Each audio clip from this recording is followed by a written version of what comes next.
এই মাসটির দাম আল্লাহর কাছে অত্যন্ত গ্রহণযোগ্য, অত্যন্ত এই মাসকে আল্লাহ ভালোবাসেন, কারণ এই মাসে আল্লাহ তাআলা তার হাবিবকে দুনিয়াতে পাঠিয়েছেন।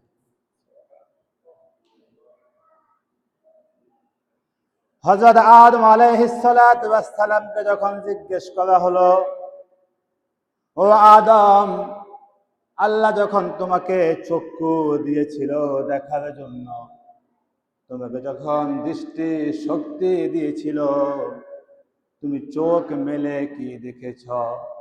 আদম বলতেছেন, আমি যখন চোখ মেলে প্রথম যে জিনিসটা দেখলাম সেটা হলো দুইজন ব্যক্তির নাম, একটা হলো লা ইলাহা ইল্লাল্লাহ আর একটা হলো মুহাম্মাদুর রাসূলুল্লাহ সাল্লাল্লাহু। দেখছেন,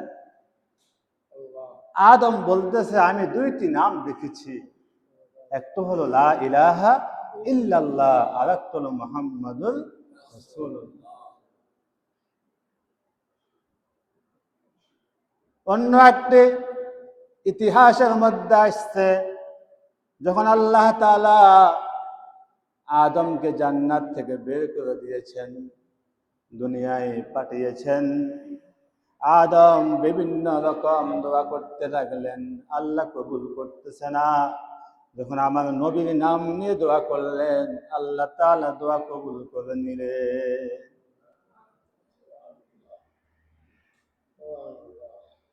বলা হচ্ছে, যদি আদমের চোখের পানিকে আল্লাহ তাআলা জমিয়ে রাখতেন, এত বেশি আদম কান্না করেছেন, আল্লাহর কাছে তাওবা করেছেন, মাফ চেয়েছেন।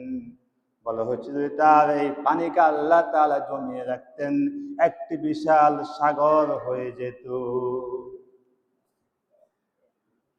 এত কান্না করেছে, আল্লাহর কাছে মাফ করে নাই। লাস্ট আদম বলতেছে, আমার মনে পড়ে গেল সেই কথা, যখন আমি প্রথম চোখ মেলে আকাশের দিকে তাকালাম, তখন আল্লাহর সাথে আমি একটি নাম দেখেছি, মুহাম্মদ। ওই মুহাম্মদের নাম নিয়ে যখন আমি আল্লাহর কাছে তাওবা করলাম, আল্লাহ তাআলার সাথে সাথে আমার তাওবা কবুল করে নিলেন। এই জন্য হাদিসের মধ্যে আসছে, তুমি সব কিছু পড়েছ, কিন্তু দোয়ার মধ্যে আমার নবীর নাম শামিল করো নাই। তোমরা এই দোয়া কখনো আল্লাহ তাআলা পর্যন্ত পৌঁছাবে না। তোমরা এই দোয়া আসমান জমিনের মাঝখানে থেমে থাকবে, যতক্ষণ না নবীজির নাম তুমি উচ্চারণ করবে, ততক্ষণ পর্যন্ত তোমরা এই দোয়া আল্লাহ পর্যন্ত পৌঁছাবে না।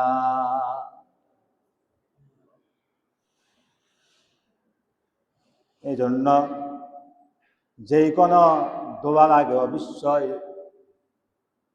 আল্লাহর প্রশংসার পরেই কিন্তু নবীজির নাম পড়তে হয়, দুরূদ শরীফ পড়তে হয়, না হলে এই দোয়া কবুল হয় না, এই দোয়া কবুল হয় না। এই জন্য আমরা সর্বদাই বেশি বেশি কি পড়ব? সাল্লাল্লাহু আলাইহি ওয়াসাল্লাম, সাল্লাল্লাহু আলাইহি ওয়াসাল্লাম। হাদিসের মধ্যে আসছে, যে ব্যক্তি একবার বলবে সাল্লাল্লাহু আলাইহি ওয়াসাল্লাম, আল্লাহ তাআলা ওই ব্যক্তির আমল নামায় 10টি সওয়াব লিখে দিবে, ওই ব্যক্তির 10টি সম্মান বৃদ্ধি করে দিবে, ওই ব্যক্তির উপর 10টি রহমত পাঠাবেন, ওই ব্যক্তির 10টি মুসিবত দূর করে দিবে। পড়বো তো ভাই? একদম ছোট, সাল্লাল্লাহু আলাইহি ওয়াসাল্লাম। এটা পড়তে কি 20 মিনিট সময় লাগবে? 10 মিনিট লাগবে? 1 মিনিট লাগবে? সর্বোচ্চ 5 সেকেন্ড লাগবে। সাল্লাল্লাহু আলাইহি ওয়াসাল্লাম। বেশি লাগবে বলেন? কিন্তু এটার মহত্ব, এটার ওজন যে কত, এটা যদি আপনি কখনো এটার মূল্য না বুঝেন, বুঝতে পারবেন না।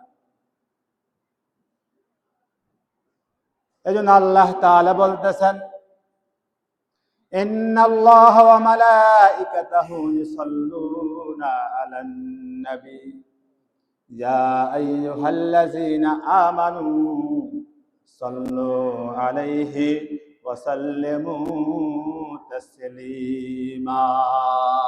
আল্লাহু আকবার। আল্লাহ রাব্বুল আলামিন বলতেছেন, সমস্ত ফেরেশতা কুল কায়নাতে যা কিছু আছে আমি আল্লাহ তাআলা সহ সব কিছু আমার নবীর নামে তাসবিহ করে। ও দুনিয়ার মানুষ, তোমরা আমার নবীর নামে তাসবিহ করতে থাকো। সাল্লু আলাইহি ওয়া সাল্লিমু তাসলিমা।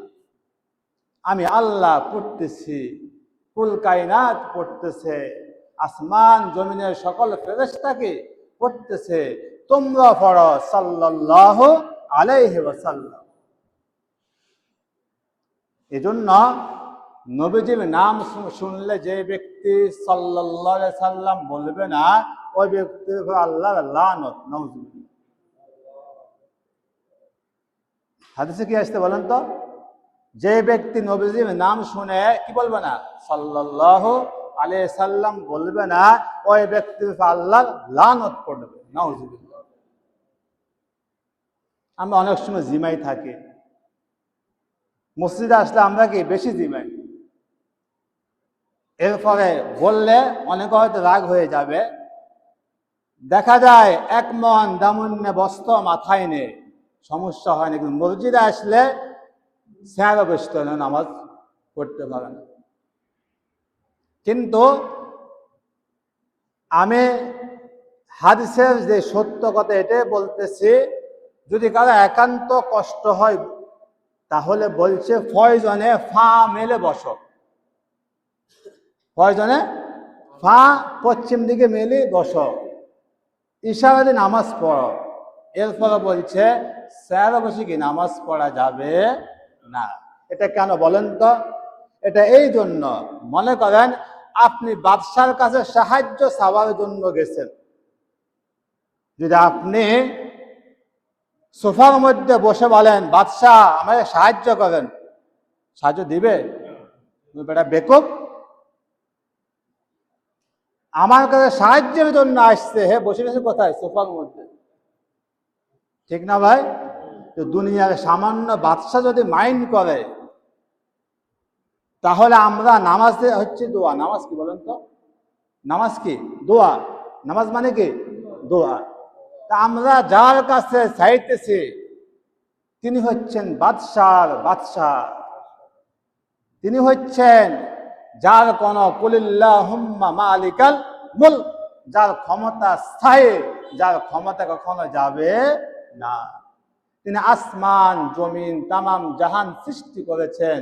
ওই বাদশার কাছে যদি আপনি চেয়ারে বসে দোয়া করেন, সাহায্য চান, তিনি আপনার সে দোয়া কবুল করবে? কখনো করবে না। এই জন্য আমার বিশেষ অনুরোধ থাকবে যে সত্যিকার আমরা আল্লাহর কাছে সাহায্য চেতে আসি, প্রয়োজনে আমরা বসে নামাজ পড়ব, এরপর চেয়ারে বসে কি নামাজ পড়বো না। চেয়ারে বসে নামাজ পড়লে নামাজ হবে না।